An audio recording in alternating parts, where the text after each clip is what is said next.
parts. My name is Ben Marshall, and thanks for coming down on a beautiful Friday morning and spending some time to learn about Wi-Fi.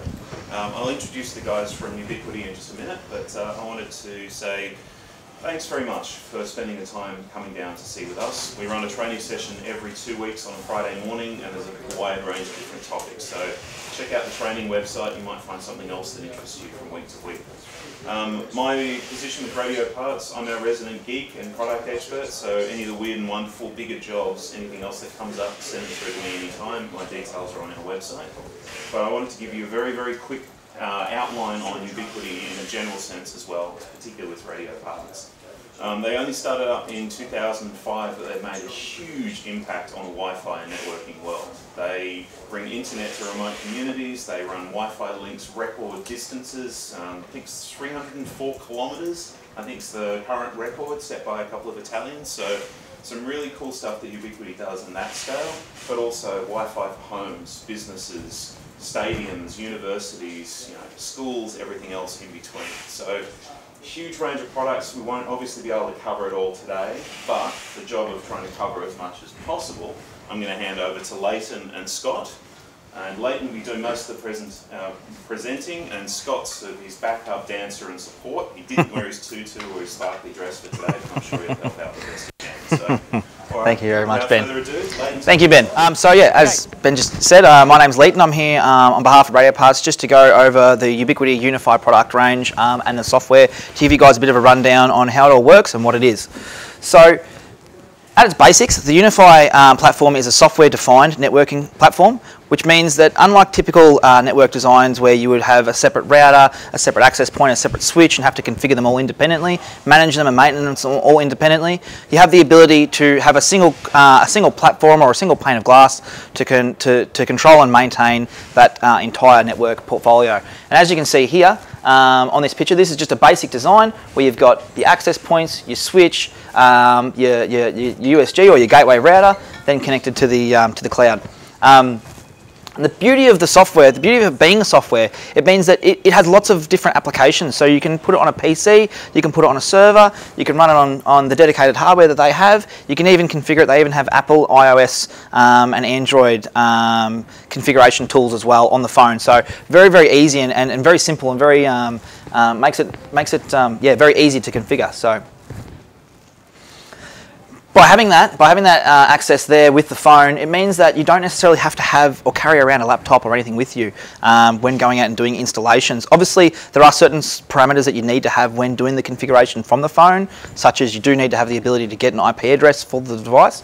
But apart from that, realistically, you can walk out on site with a phone, configure up a single unit, and away you go, plug it in. There's not really much else you have to do. It's pretty straightforward, so it makes it very, very simple and very easy to deploy. Okay, so that's the basics of what UniFi is. It is a software package that controls access points, switches and routers. As we go next, we'll go into the actual product range they have available. So from an access point perspective, they have the very basic UAP AC Lite, which is this one here. And they also have the UAP AC long range. So the UAP AC Lite is your typical run-of-the-mill standard access point that would generally cover a standard size house, or your sort of your small office area that you're trying to cover for wireless. The long range unit, it will give you better coverage, but the way it gives you better coverage is actually through the antenna design. So it has a higher sensitivity than most other access points, which means rather than necessarily just having higher power and just shooting a signal one way, it means it's actually going to be able to receive signals better that are coming through walls and stuff like that, which means you're going to have a much more solid link, much more solid connection to the handheld device when going through walls and deploying in those sort of environments. Also handy to use if you are doing a mesh environment where you may need to go through some walls and stuff. The high sensitivity of the antennas means that the radio itself will talk a lot smoother between both radios. So they're your sort of basic go-to access points you'll do in most domestic environments. The next step up is into this sort of the higher enterprise grade. So you can start with the UAP AC Pro. Now this is a 3x3 device rather than a 2x2, so you do have an extra chain of data there, so there is a bit more high capacity out of this device. It is also a little bit larger in size. That is the size of the Pro version there. The other added benefit of the Pro version is it does also come with a gland that you can put in the bottom of it for installation in outside areas. It isn't designed necessarily to be in direct weather, but you can put it in like an alfresco or under an eave, as long as you've got that seal nice and tight, and obviously make sure you do silicon up, make sure you don't get any water or any residue into that RJ45. You can actually sit them outdoors and they'll be fine to get a bit of a spray every now and then. The next step up from that is the AC HD. That also has the same outdoor ability. The difference with the HD is the HD moves from a Wave 1 chipset. So them other three products we've just spoke about, they're all a Wave 1 AC chipset.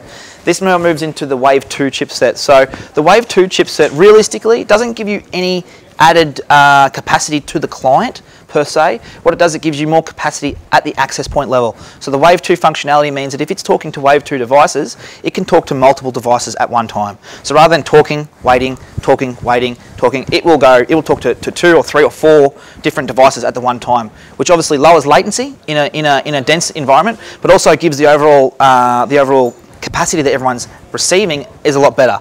The individual capacity is going to be the same, but the overall experience between everyone is going to be a lot better because everyone's sharing a much bigger bucket of capacity there. So they're mostly used for schools, for shopping centres, that sort of stuff. Again, the HD is for high density, not necessarily high capacity to the client, just high density environments. Then we move on to the UniFi mesh. So the UniFi mesh unit, as we see here, we've got the 2 units here, this one and the Pro. They are the outdoor units, and as opposed to the indoor units which we've just seen that only have the wireless uplink feature, which we'll cover off when we get to the live demo, these units do have the mesh functionality, which means you can do multiple hops with them, and that's very useful in an outdoor environment where you are just putting one here, putting one here, putting one here, and then it'll reroute its traffic back through without having to do all the configuration and selecting which one to go to. They're quite good devices. They're again a Wave 1 AC unit. The difference between the smaller unit and the larger Pro version, the Pro version is a 3x3 as well, so it does have that extra capacity. And the other added benefit is it also has a secondary Ethernet port, so you can potentially have one outside, you put one over here, and then maybe run another cable out to LAN ports. That way you've also got layer 2 traffic running across your mesh as well. So it gives you that added option. Again, you can also do that with the mesh using the PoE injector, but with the Pro it's directly from the actual radio itself, so nice and easy, very easy to configure. That's their outdoor range, realistically. I mean, that will cover most situations that you run into in the outdoor environment. A neat little unit which it gets a lot of talked about is the AC in-wall. So the in-wall unit, it's quite a small unit, obviously fits into the wall socket. So if you are doing a deployment in like a hotel environment, or even if you're doing it in like a home or a residence where they're only wanting a small little access point, it is good for local, just very small sort of local wireless connectivity. But the added benefit is it also has a secondary Ethernet port and PoE out. So if you go into a small office or a home environment where they've only got a single point, you can then remove that point, replace it with the AC mesh. You've got your Wi-Fi there, but then you've also got your port for your existing printer or whatever else was sitting there as well. So you're not losing that port and sacrificing it just to go for the Wi-Fi. So it is a very useful little tool and a very good price point as well on those. And lastly, we've got the UAP AC EDU. So the EDU unit, it's basically a UAP AC Pro paired with a speaker system. Now, when they initially released the EDU, it was only really been able to be used through the phone application for talking, and it was only really one way. But they've since the software has been updated, they now have the ability to receive SIP lines as well. So you can actually have two-way communication through a SIP line onto that. So we actually use them in a warehouse environments where you've got someone down in the warehouse, you want to go ping them about something, you can simply just punch in the number, send it down to the SIP line, it'll open up a two-way communication, you can start talking, and then close it off, just hang up whenever you're ready, and away you go. So it actually is quite useful these days in that respect. And the sound quality is quite good. There's mics in that? Yeah, correct. There is a mic in that, yep. Which we didn't know that. In fact, I didn't know that when they first released it. I thought it was only one way, and I sort of thought, that was pointless, why do that? And the fact it was only through the phone. But then when they released the SIP line and we tested it out, we're like, hey, we can hear what's coming back through the phone. So yeah, and it actually is really quite clear and extremely loud. If you turn them right up, it is boomingly loud. They are quite good speakers in there. So. How close would you have to be to the mic? Oh, you could be back, back over there. Yeah, like it's decent. So yeah, well, like I said, we use it in a warehouse environment, and you can literally you can yell and you can hear it boom through the warehouse, and you can hear people chatting away and whatnot. So it actually does work quite good. It does work quite well. Yeah, on to the next bit. Oh, do you want to talk about? Oh, no, we'll talk about HD already. Yeah, I don't know why there's doubled up. Now. The newest unit, which I wanted to cover off on, which is only just very new, is the new Nano HD. So the Nano HD is very much the same form factor as the Lite. The difference is it is using a Wave 2 chipset, similar to the HD unit. However, it's only 2x2 rather than 4x4, so it's not quite as much capacity and as much density, but it still has that Wave 2 functionality. It also is indoor only, so it doesn't have the outdoor capabilities. But if you are wanting to do, the latest and greatest as far as Wi-Fi standards are concerned, the Nano HD is a good little option to go with.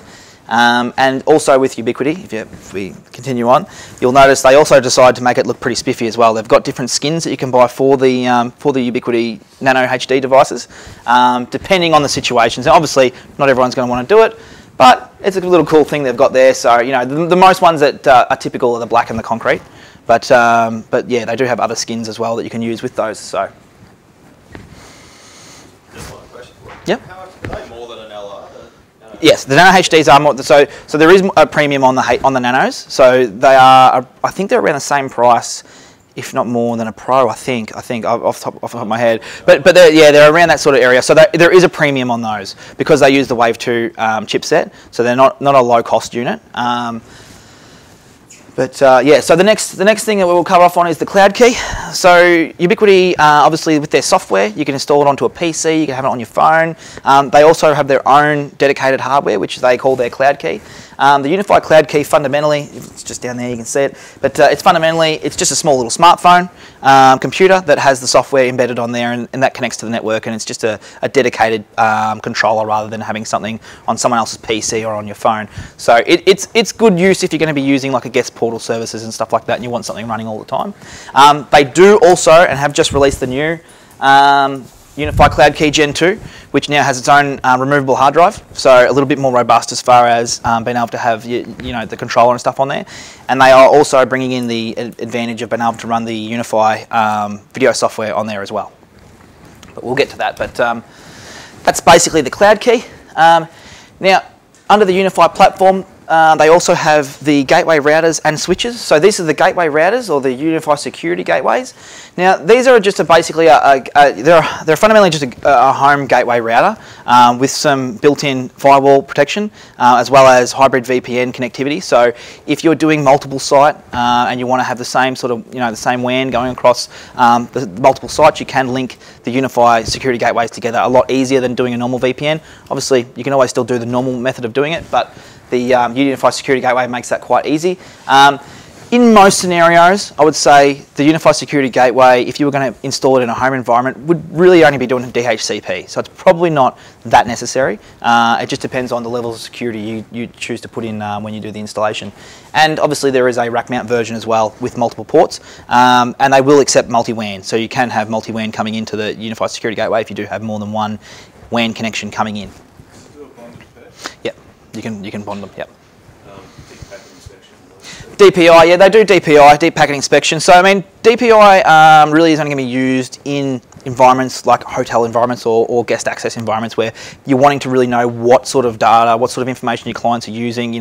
Should you market more on Facebook? Should you market more here? So that's really all it gives you. It just gives you a bit of an idea on the sort of packets that are passing through the network. It doesn't tell you exactly what it is, just what it's getting tagged as. So, yeah. The VPN, would you be able to set up a VPN between that and another site which is a different brand?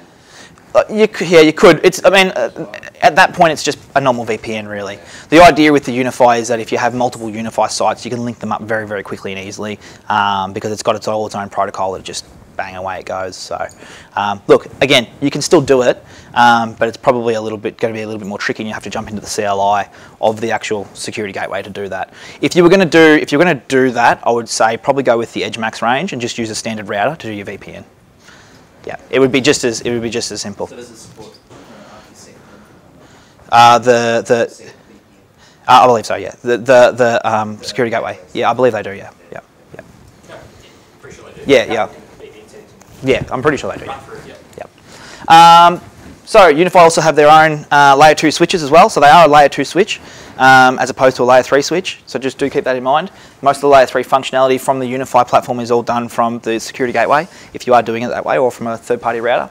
And in the switching range, they do have 24, 48, 8-port, 16-port switches. So depending on what you're wanting to do, go from the low tier, your home, 8-port non-PoE switch, all the way up to your rack-mounted 48-port switch or 16 SFP 10 gig switches as well. So depending on sort of the scale of where you're going, the UniFi switches are quite sort of fully grown there in that range. So there really isn't much of a limit as far as what you can do with their switches, as opposed to other switches such as Cisco and Dell and all that sort of stuff. They are quite a good switch, and we do sell quite a lot of them into that sort of market space as well.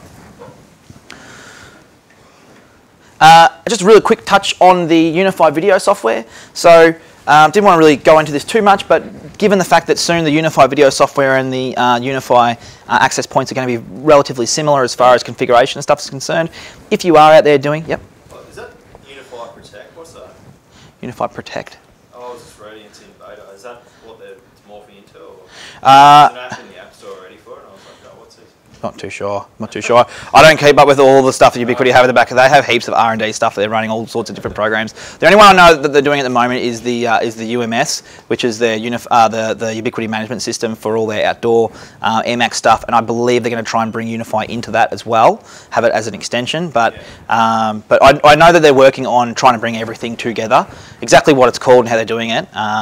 They generally play their cards relatively close to their chest on what they're doing, but they will eventually. The whole idea of this cloud key is to eventually have the functionality of being able to run a simple single or two camera system from that, as well as your access points. So the benefit would be if you're going out and you're putting just a single access point or whatnot in a home environment, they also want just 1 or 2 cameras, nothing too serious, then you have the added benefit of whacking in the UniFi security cameras, and basically very, very simple and straightforward as far as adoption and setting it up and all that is basically the same as a UniFi, the access points. So they have 2 variants, or well, they have a few different variants, but the main 2 variants is the G3 Outdoor and the G3 Dome. They also have released a Pro version and some other smaller units as well, but they're only relatively new. But I'm sure if you guys are interested, you can ask Ben or John here at Radio Parts, and they'll be able to help you with the products for those. And that's just their dedicated MVR they do have. It's now a 2 terabyte version, but yeah.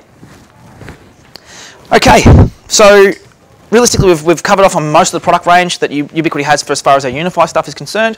And I just thought we'd throw this in because it just gives you guys a bit of a baseline as to, okay, where do we get a bill of materials? Okay, so we know what access points you have, what switches you have, why would I use it and where would I use it and whatnot. So if you go onto the Ubiquiti website, they actually have a network planner, which is just very basic. It's just designed to give you a bit of an idea of a bill of materials that you might want.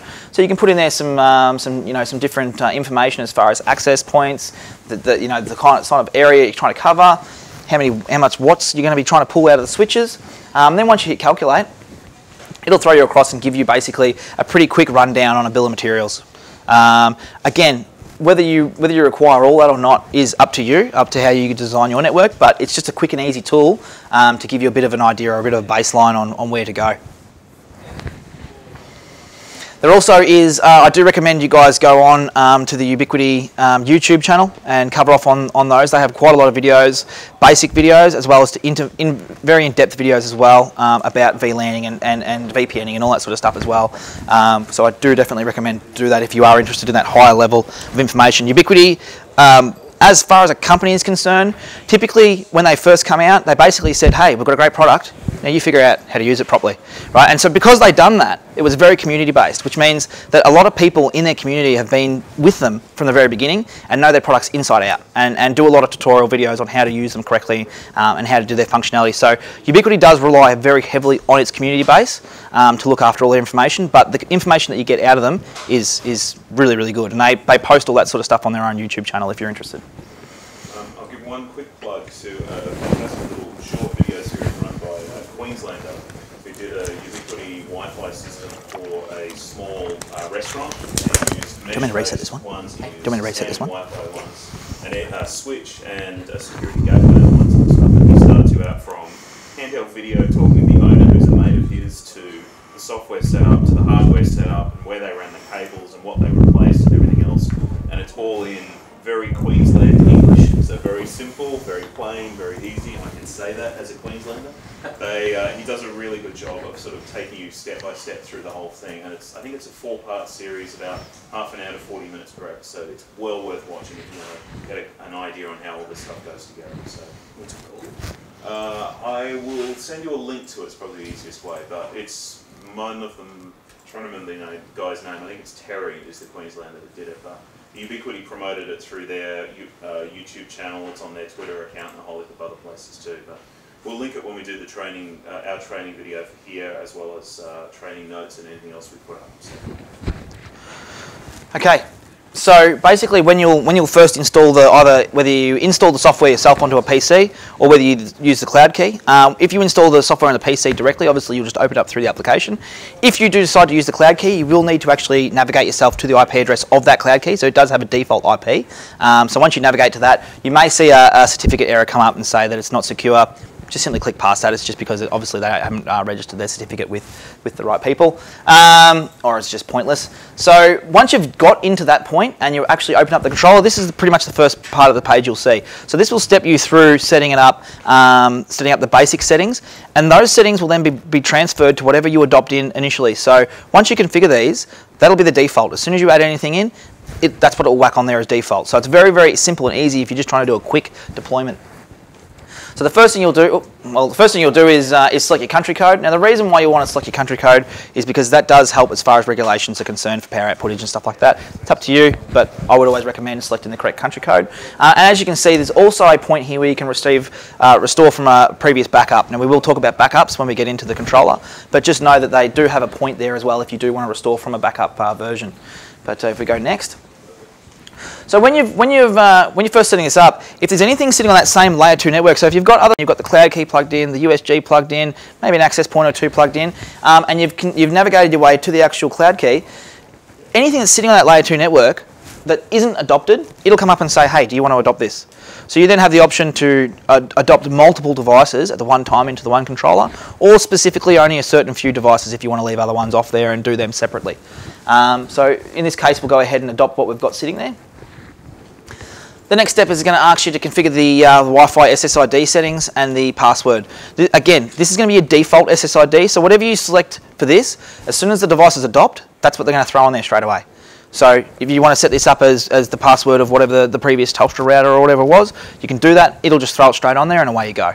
Obviously, after this point, you can then reconfigure. You can create new SSID templates. You can add them onto different radios as you go through, but this is just the default one that will set you up the first time.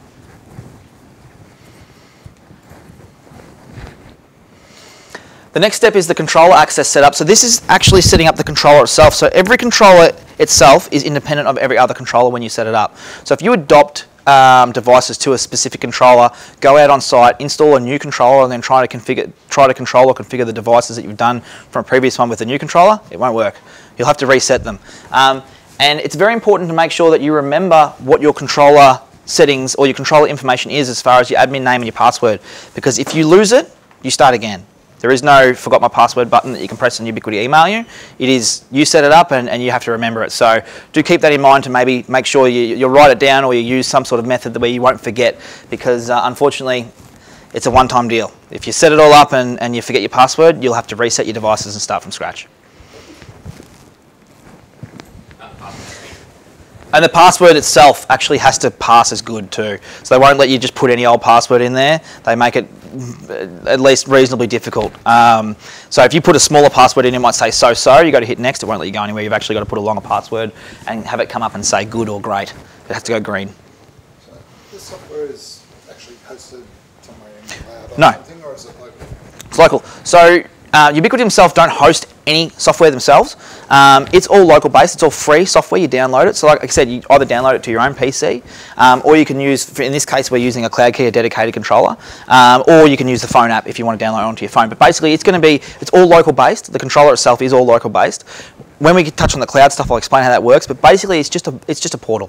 It's just a cloud portal that then creates a VPN from that cloud portal back to wherever your controller is. There is nothing that they actually host themselves on the cloud per se. You can yourself install a controller onto, say, an Amazon server, and then direct everything layer 3, direct everything back to that if you want to have a cloud-based controller. But fundamentally, most installs will either be 1-offs, 2-offs, and a cloud key will be sufficient to run that, or even just the home PC. So you could just have it just on. Yep, definitely. Just have the installation. Doesn't need to be always on. Doesn't need to be always on. So, Does it be running? yeah, we will. We'll get to that. We'll get to that bit. Right, so yep, and the device authentication. So device authentication information, that's if you're going to be adopting other devices from a different controller back to this new controller that you're doing. It's a little bit more technical. In most cases you won't do it. I'd probably just recommend resetting the device, plugging it in, re-adopting it. It's probably easier. There is information on that on the Ubiquiti website if you want to go through, but they're just the settings that you set up. So if you punch the information in, it just makes it nice and quick from sending one access point from one place to another if you have to do that. Okay, and so what it will do now is it'll bring up to you confirm. It tells you what country, what time zone, the SSID, your password, and your information for your actual controller itself. So once you finish that, I've just got a note too, if anyone's new to setting this up, on the setup you can't have your admin password the same as the device password, but once you're back in the control, if you do want to make it the same, you can then. all right, I didn't know that. Can't catch you out, that's all, as a word of warning. Yep. And at this point too, if you do have Ubiquiti Cloud account, the one thing that they will look after for you is a backup file of your controller. So at this point you can link the controller you've just created to that cloud account, and then it will back up a version of that controller to the cloud. So if you do need to get that back down, you can. But in most cases, you'll probably just, again, still just use your own local based controller. So that's pretty much it. Once that's set up, as you can see, this one still hasn't reset. As you can see, this is now online. It's now broadcasting. So technically speaking, if you jumped on your phone, I'm sure you'll be able to see the SSID and everything punching along. And that's really, that's really the fundamentals of an initial setup. If you're wanting to do other stuff, which we'll get into in a minute, doing the meshing and stuff, we'll show you how to do that. But as for a single access point, walking into a home environment, single access point, that's really all you have to do. Set your SSID, set your password. You're not doing any sort of hotspotting, any sort of guest control or anything like that. It's done. At this point, you can even unplug this. So now that it's got its default settings, you can unplug it, remove it away from the controller, go plug it into another router. It'll grab another new IP address and just start broadcasting based on the settings you've given it. So it doesn't need the controller to function as a normal access point. All its basic settings, its SSID, password, all that sort of stuff, is actually saved onto the device itself. So the only thing that the controller will have to be on for is for guest access. So you can configure this at home, do all this sort of setup, unplug it, walk into the house or the business that you're going to be walking into, plug it into the wall socket, plug it in, bang, away you go. Done. No more extra configuration needed. Obviously, with the cloud key, they do have a SD card that they come with. So this is just a little thing that might come up if you're using the cloud key. You don't have the SD card in. It'll say that you can't do the automatic backup to the SD card. So just plug that in. It should be fine. Right. So now we're on to the main dashboard. So this is going to be the dashboard for the controller. It will show you what's going on within the general controller or within the general network itself. So in this case, we've got one WAN connected, which is the USG. We've got no LAN connected because we haven't got any of the switches connected up, and we've got one access point connected up. So if we jump over to where the access points are, the devices, you'll be able to see that stuff that's sitting there, and that's connected and ready to go. So you've got out, you've gone, you've installed, you get there, and all of a sudden they go, oh, well, actually, now that you're here, I wouldn't mind putting another access point out in the bungalow, but I've got no Ethernet out there. You're just going to have to try and put it out there. Well, luckily they make it nice and easy to do a wireless uplink, because as long as you've got the device in proximity of the network or the controller that you're using, if it's not adopted already, so if it's initializing, sitting here as white, you'll see it will actually come up, and you have the ability then to adopt that access point directly into that controller from there. So as you can see, this is purely isolated. This is not connecting back via Ethernet to the rest of the network. This is just purely connecting now through those two devices there, adopting it to the network. And then once it adopts it to the network, it'll obviously then, bang, whack them default information on there. So once the default information is on there, it'll have the same SSID password. You can start walking between the 2 points and it'll just hand over. Pretty straightforward, really. Again, Again, at this point, it's up to you. You have the option to change your SSID, you have the option to change your password, you have the option to turn different radios and bits and pieces on. That's all within the settings. You know, that's really depending on your customer who you're dealing with as to what they want to do and how you want to set that up. But as far as a walk-in install, that's really about it. Is there any questions about the meshing or any of that sort of information? Yeah. Yeah. When would you choose? Obviously, these are outdoor products, the mesh, but like I noticed in the setup, you can choose to mesh just the normal APs now. And it's an internal environment. Like, what do you guys recommend? I would always. Okay, so. Like I say, I've just got a client. Mine's got this walking great 3-story house. There's not data points everywhere, so that's what I was just trying to. Yep. Do you mesh? Do you not? Yeah. Okay. So as what to use? Yeah.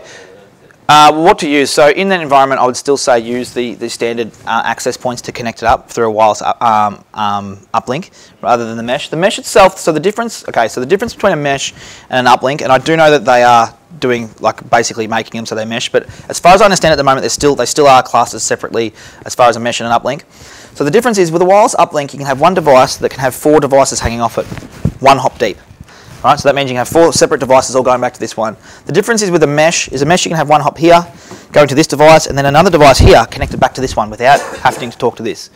The issue with doing that is that you lose around 50% of your capacity each hop, right? And that's not with overheads between the actual communication between the radios themselves. So if you've got brick walls, you've got other stuff in between them and they're not communicating that well between each other, that's an overhead you'll have to take into account as well. So meshing typically I would almost always not do if you can. Only use it as a tool to get somewhere where typically you wouldn't normally be able to. So I wouldn't go into an environment and go, oh, what's the point of cable? And I'll just whack one access point in and then just mesh the rest. Because at the end of the day, you can do that, but it will probably run like a dog. Because not only is it communicating to the other devices that then are communicating to other sources, right? So latency starts to build. You're also having the communication issue where the transmission between access point to access point, you're losing capacity there as well. So in most cases, try and cable everything and just mesh the points that you absolutely have to mesh. Yeah. And so the next step would be, realistically, if you're going into, again, like a hotel or a caravan park environment, you want to run some guest access. So we'll just quickly touch on the guest access side of stuff. I won't go into too much detail, but just show you guys that it does have that ability there. Guest control. So it's pretty straightforward.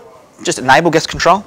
This will then enable a guest SSID to use on the access point. And at this point, you can choose whether you use authentication, simple password, use a hotspot, Facebook Wi-Fi, as it says. Obviously, with the Facebook Wi-Fi, with the payment gateways, and with them other third-party APIs, that is up to the client to get them APIs and to actually connect them up with the control software. But the functionality is there to do it. So you do have that functionality there. You also have a splash page that comes embedded within the controller itself that you can use as far as when people first log in, if they want to read terms and conditions, confirm the terms and conditions, or select, whether they want to have it free or paid. The UniFi controller has all that free within the controller itself. There's no extra payment for that. Or you can also forward that onto a third-party URL. So if you're installing it in say maybe a hotel environment that's already been established and they've already paid someone to do their own splash page and that sort of stuff, you can redirect it as well and not use the UniFi one. Sorry? You can put your own image on. Yeah, correct. Yeah, so you can fully change the splash page to suit whatever you want. So you can upload images, change it around, make it how you want to make it, and it's really, really straightforward, really easy. And again, like I said too, there is also if you have a look at the hotspotting side of stuff, you will have other options as well as payment options. And again, they have some basic API stuff that you can do in there. PayPal APIs.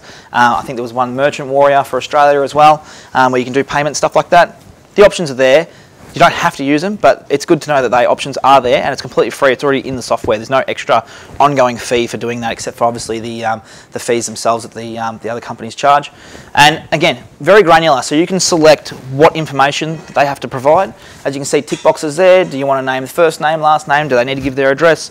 What do they need to give? What are you asking them to give?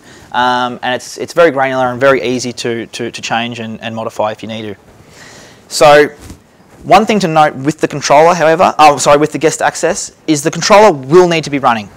for the guest access to work. That information will not be saved onto the access points themselves. All the watching of who's on there, how long they've been on there for, maintaining download upload limits and whatnot is done at the controller level. So you will need to have a dedicated controller running at all times to have that functionality working. If the controller stops, that functionality will stop as well. Yep. So with the guest access, you can set time-based, you can set upload, download, and you can set quota-based. So you can literally set one that says, right, for 8 hours, I'm going to give you 200 up, 200 down, and once you reach 500, you're off. Right, so you can set all them settings. You can either have one of them, you can have it just for 8 hours open, or you can have 8 hours with upload, download limits, or you can have 8 hours with upload, download limits and a maximum quota. So once they reach that quota, that's it. They have to go back and buy another voucher or do. They have a voucher system already inbuilt in it that you can just print out vouchers. So you just basically generate as many vouchers as you want, apply different rules, silver, gold, platinum to those vouchers, print them out, hand them out as people come into the hotel and they just punch it in and away it goes. It'll authenticate through the controller and apply those settings. So if you wanted to use that for parental control, yep. You can set up a SSID for the kids. Correct. Given limits yep. per user. Yep. But you need to have one of those. Well, you don't need to have the cloud key, you just need to have the controller running. So if they've got the PC, if they've got a home PC that's running all the time, that can manage that, you can use that. Or if they want something dedicated, I mean, like I said, they're sort of $130, $150, they're not that expensive. If you want something dedicated, you can run that there, and then, you should be pretty fine. So the other thing I believe as well is within the guest access, I would have to confirm, although I imagine most guest access does have whitelisting as well. So if you're going to use it as a parental control, you could probably whitelist certain URLs or certain IP addresses if you do want to make sure that people can't get onto those specific ones. Does the controller need to be on site? So, the controller has to be on site in the virtual sense. So if you want to create a VPN and run it across, you can do that. But realistically, in most cases, I would say run one locally for the cost and the sort of the more reliability factor of actually having something local. I would say just run it locally and then potentially just connect them, like I said, through the USG stuff, just connect them all up and make them under the one banner. But yeah, you could in theory run a controller, like I said with the Amazon servers. In theory, you can run a controller somewhere else, layer 3 all that information back to where you needed to get it to, and control it from there. But obviously, you're going to have the issue of what happens if the connection between those 2 points break down. That sort of stuff comes into play. So that's really up to you as to whether you want to do that. Cool. Now we'll better look at the backup. Yeah, we'll go to the backup as well. So another little handy tip is backing up the controller itself. So the controller file, like I said, they're all separate. So having a backup version of the controller file makes it handy for 2 reasons. One, because you can configure it at home. You can back up that config file, load it onto a USB, then take it to the house you're installing it in, plug it into their PC, upload that exact same controller file, and then keep configuring the devices locally rather than having to reset the device. Remember, if you get out on site and you don't have that version of the controller, you will have to reset and start from scratch. So by carrying around backup versions of whichever controller you're using to configure it, you'll be able to upload that wherever you go and then start configuring the devices again as if it was the same controller. Now with the backup information, it will give you some information here on days you want to have backing up. Now this is Scott was saying before, this is settings only. So this is only going to give you analytic information. This isn't giving you any other information as far as what the controller is. The controller will be as per when you back it up. So the controller settings are as when you back it up. If you back it up today and then something happens tomorrow and you upload it, it'll only uploading it from that point of when you actually back the controller up. That information, the backup restore information, is just purely analytic data. So how many days back do you want to know the information on that backup file? Because it'll be huge if you do some 365 days and there's a lot of data and stuff going through. And all Yeah. Download the backup, it'll be a pretty big backup, so that's just to reduce the file size. Is it alright to set up automatic backup? Yes. So the automatic backup, so you can do automatic backup through the system, either on the cloud key or I believe you can do it on a PC as well, and it'll automatically back up. Is there a limit on how many backups you can do? I wouldn't have thought so. I imagine it will probably just the auto backup will just do it on a time basis, so it'll just back up every day. Depending on whether you want to do that or not, I'm not too sure. I don't know whether I don't think they can have parallel backups, can you? With it, I know some yeah. Did a bit of reading on that because the customer asked me, and apparently you can do it through the CLI if you get into the serious back-end details of it all. But in a general sense, no, it's just the one backup. It's just a single backup, yeah. Yep. What platforms Sorry? What platforms? Is it Windows? Is it Linux? All platforms. So it covers Mac, Linux, and Windows. So you can install it pretty much on anything, Android, and OS. So because you can run it from your phone, you can run it from a handheld Apple phone, you can run it from Linux, you can run it from Mac, and you can run it from PC. So yeah, it's basically a JavaScript. So it's all pretty straightforward. There's really not many platforms. They did used to have some Java issues if people have been using the Ubiquiti stuff for a while. They have had Java issues in the past, but that's pretty solid now. Everything's fairly polished there. The actual controller software, version 5 is by far the most polished version of the controller, and quite robust and reliable. So. I saw a particular example before. Remote access, remote management. That's been implemented now, or? Remote access of the controller itself. So basically, once you've set a controller up, if you've got it on site, you can then add that controller into your cloud account, and that gives you that sort of remote access. So what that does is basically a website. Think of it as a website that you go to, you open up your account, and then within your account you'll have listed the different controllers you have. You have controller A, B, C, and D. If you want to get into D, you just click on D. It'll then VPN you back down into that point. So that's what they class as the hybrid cloud technology. So it's just basically a Ubiquiti protocol VPN that connects to their cloud. You click on that, and that'll just take you back down to the controller that you have on local. But it's all still local controlled. Okay, so if we install one of these for a client, Yep. we go away and say, I'm going to shoot it, I can't work it out. Can you have a look at it for us? Mhm. Are they able to issue us a token or something so that we can make sure we can put it on a one-shot basis? So it depends on how you go and install it. So if you install it just like from your phone or just from a PC and then just plug it in and away you go, no, they'll have to reset it, reinstall a new software, and go from scratch. This is with an actual controller. So if you've got a cloud key, if you go out there and you install the cloud key and you've got the controller sitting there, all you do is add that cloud key to your cloud account before you leave, and then you've got it there. But can you have multiple cloud accounts? Yeah. You can. Yeah, you just register them to different email addresses. So you just create as many cloud accounts as you want. But within the single cloud account, you can have multiple sites. You don't have to have a cloud account for each site. You can have many different sites that are all separate. And if you're the only person who has the information to get to that portal, you're the only one who can choose to go between the different ones. Yeah. Does that make sense? Yeah. Yeah. I was just in situations where the customer has their own cloud account. Yep. Right, so the customers want to do their own, so at that point it's really, I would say, for me personally, I'd say that's up to them. If they want you guys to manage their services, they should let you manage their services. But if they want to have the ability to also see, you can add them as read-only, and you can add them as administrator access through the controller. So you can give them access to the controller. I would do it that way, rather than doing it the other way, rather than having them have the control and only letting you see what you want.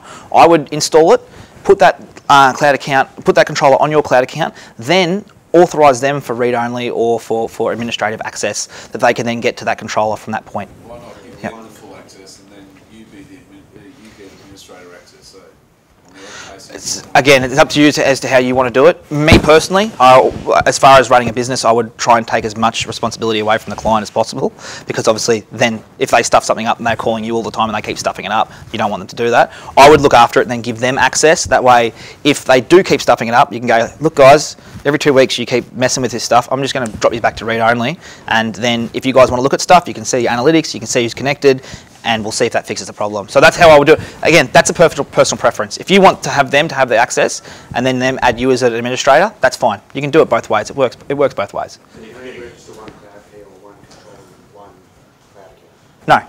So you can. That's what I'm saying. So you can register as many separate controllers to a single cloud account as you want, and they are all treated as separate. So other way around. I don't know, actually. I don't think you can. I think the controller is specific to the cloud account. Yeah. So this is probably the difference we need to define here. So when you have a cloud account, that would be their own personal account that they would get access to. All you're giving them access to is just a portion of that controller. So as opposed to, that's the best way to explain this, as opposed to having a cloud key that's connected to multiple controllers where everyone has access to get to it, you've got one point, it's only going to connect to one cloud account, and then from that cloud account you can give separate type of access to other clients that they can get into that one point. But they're only going to be able to get to that one point. If you're wanting to manage several different controllers from the one point and then give access out to all different people, I would have your own cloud account. That way you can control who has access to what, and then sort of delegate it that way. There is another way though, in the settings. You can, like into, you know, whatever your client's business name is, you can put like Wi-Fi.their domain, and then if you've already got remote access to the site, you can get the network. There's a few different ways. Yeah, there are a couple of different ways. I'm just there is a few different ways you can do it, but just using that cloud account management process, that's generally the simplest way. But yeah, I recommend that too. Yeah. It's way better just controlling yourself. Yeah. The other side of that is if you're getting charged, if you're charging them $150 call out fee every time they call you, fine, do whatever you want to do. Correct. Yeah, exactly. Yeah, so trying to simplify it and try to make it as reliable as possible. Yeah, yeah. Cool. I mean, that covers most things. DPI as well, so we'll just quickly touch on DPI, because the gentleman here brought it up before. So DPI, and there are some other features as well that the USG brings along, but DPI is one of the main ones that the USG brings along. So DPI is deep packet inspection. Unfortunately, there's not much to show here because, as we said before, we don't have an internet connection. We're not passing any traffic through it. But what this will give your client and give yourself is information on what traffic is actually getting passed through that network. So are they looking at Netflix? Are they looking at Facebook? What are they looking at? What's blocking up the network, or what should the hotel be marketing most on? Should they be mostly marketing on Instagram? Should they be mostly marketing on Facebook? That's sort of the use of DPI in most cases. But it also gives you information on, okay, right, Netflix is what's bogging the system down. So that comes through the USG. Yep. So will that tell you what websites they're going to? No.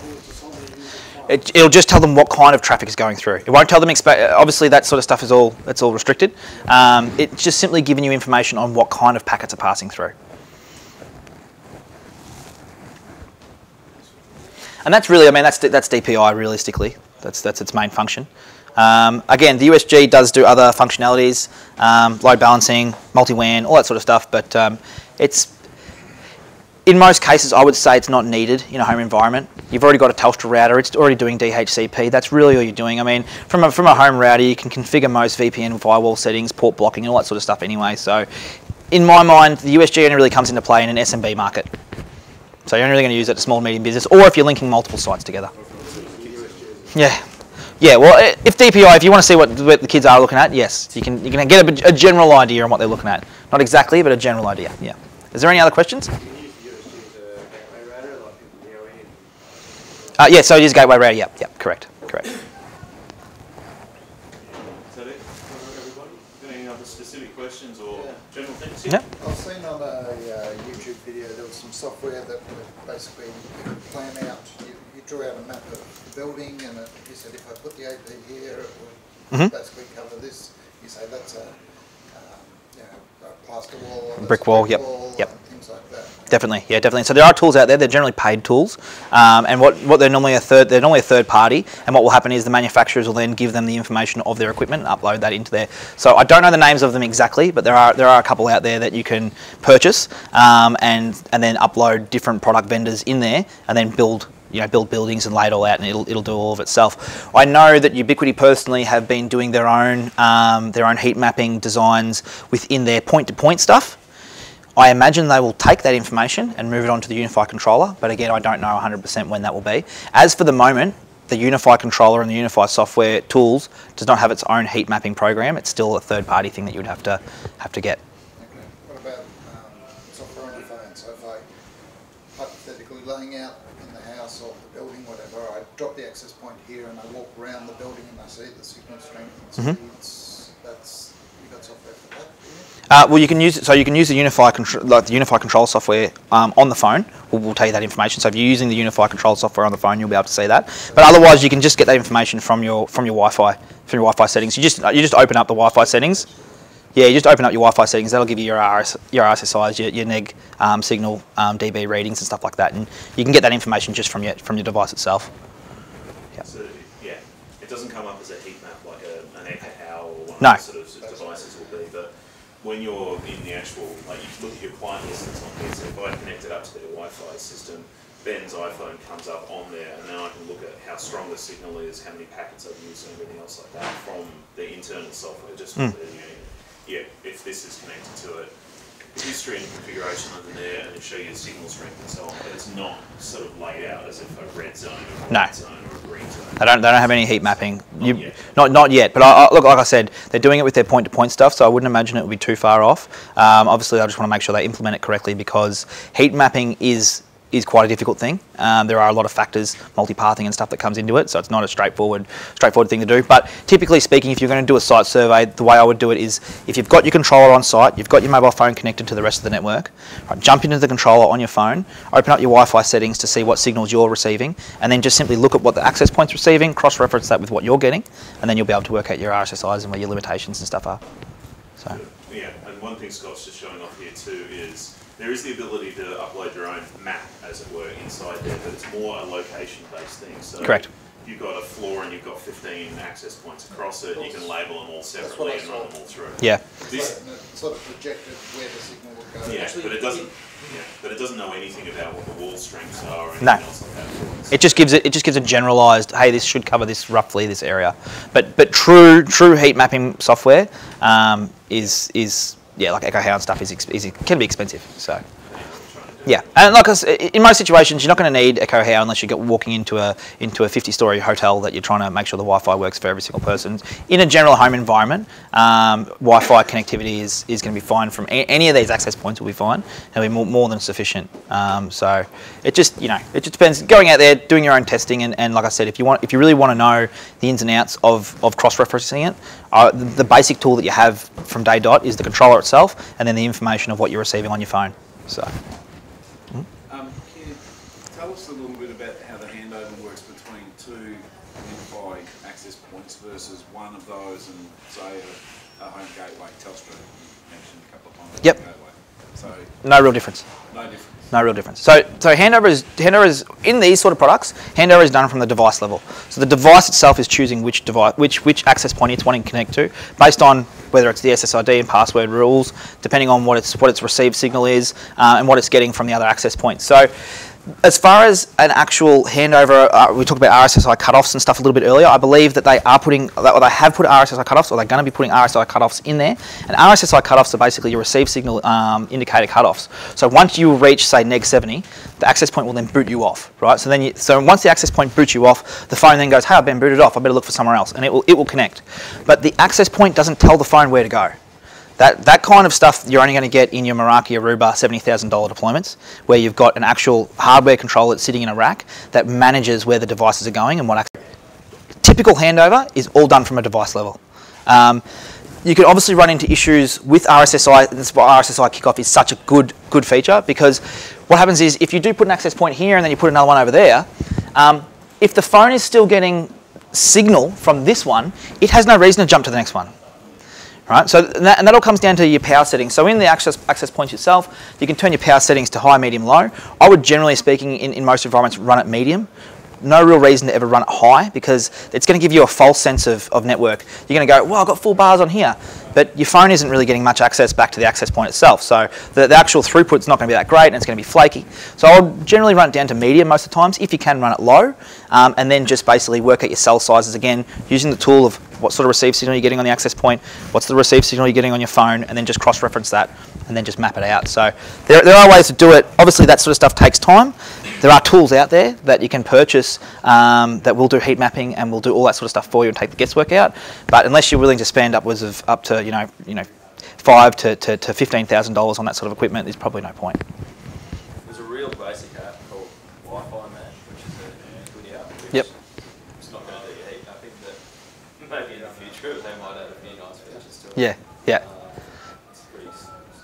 I think it's better on Android than it is on iOS. Yep. Yep. Yeah, there are like a few tools like that out there that they do have that you can get on your phone. But from I can only speak from Android. I'm not an iPhone user, but from an Android perspective, all that kind of information can be brought up on your phone just by simply enabling the options to be able to see it, as far as your receive signals and stuff like that. iOS locks most of it down, so it doesn't give you true Wi-Fi strengths and RSSIs and everything else like that, not easily anymore. So. Yeah. Yeah, I know that it doesn't always stay in that or give you the right info when you're trying to look for it as well. The other part of these is it's not really telling you how good the Wi-Fi, how good the antenna is in your phone as well. It's also contributing to it all. When you're doing a proper site survey, you've got a calibrated stick or you've got a calibrated access point. Correct. You're working through and testing it all out that way. So this is more than enough for the average home use and most small commercial stuff as well. Definitely. Wi-Fi all day, every day, and the rest of it. grab a $5,000, $10,000 full test kit and software package and the rest of it. It's part of your services. If you're going to do government work and that sort of thing, that would be absolutely required. Yeah, definitely. But I mean, I know personally of deployments of UniFi devices with 50 plus devices going into multiple warehouse areas, an industrial estate, and that's all just done through just using the software and phones to calculate where stuff is. It's just time. It's just time based. How much time you want to factor into doing all that sort of stuff to make sure it works properly? Yeah. But again, as time goes on and as UniFi and Ubiquiti evolves and progresses, there will be other features that will make it much more simpler, like RSSI kickoffs and stuff like that you can add into the controller. But yeah. I'll just go back to that Gen 2 cloud key. Yep. Saying that video security software might end up on it. Correct. So is that so you could do away with having an NPR and just like using extra and have a Correct. software on that? Correct. So that I mean, for the size and the power that it's got in it, obviously you're not going to run 20 cameras from it. But if you're doing a deployment with maybe 2 or 3 access points, a switch, a gateway, and then maybe 1 or 2 cameras, you can use that rather than having a separate NVR. You'd be able to use it. That's the idea anyway. So as far as how long that takes the Ubiquiti to actually implement, that's another thing. So It's brand spanking new. So once it is brand spanking new. Tested and played with it, you get an idea of 50 cameras, 5 cameras, or one half-baked 5-year-old camera. If you want to know how new it is, the US have not received their stock of them yet. So that's how new it is. So very, very new.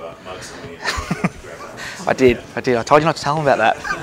Not on camera anyway. Yeah. Beautiful. We should probably let you guys get out and back onto the rest of it. I've got some video links and the rest that I was talking about in an email, so if you want to come up and give me your email addresses, I'll send that through to you as well. But, yeah, thanks very much for your time. I really Thank you, guys. Turning up today.